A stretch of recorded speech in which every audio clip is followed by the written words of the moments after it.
жылымны биреп яраткан, дусларым бар, шуңа шүкер итәм. Мин зур йөрәкле һәм ачык йөзле, мин үзем дә сездән шуны көтәм. Тик минем бер жүләр ягым бар, кешеләргә шундый ышанам. Әүлияне әүлия дип саныйм, алар чынлап та әүлиягә охшаган.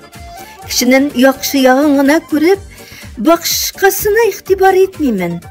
Кайчагында күзем ачылып китә, әмма мискенләнә белмимен. Бигайба инде, дөресен бәреп әйтәм. Минем өчен барыгыз бер тигез.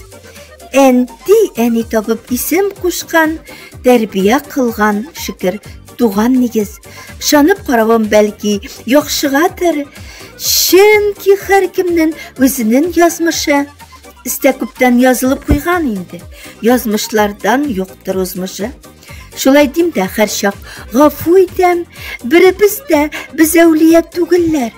Мулла кызында да гаип була. Аллаһы Тәгалә үзе күрерлә. Дөресен әйтәм, миңа кызык түгел. Булышырга кеше язмышы белән. Мин дусларга еракта балкып янган, жылы сирпүче якты кояш күрәм.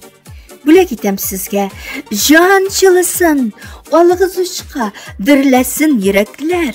Кичкә каршы сезгә сәлам юллап, кабул булсын изге теләкләр.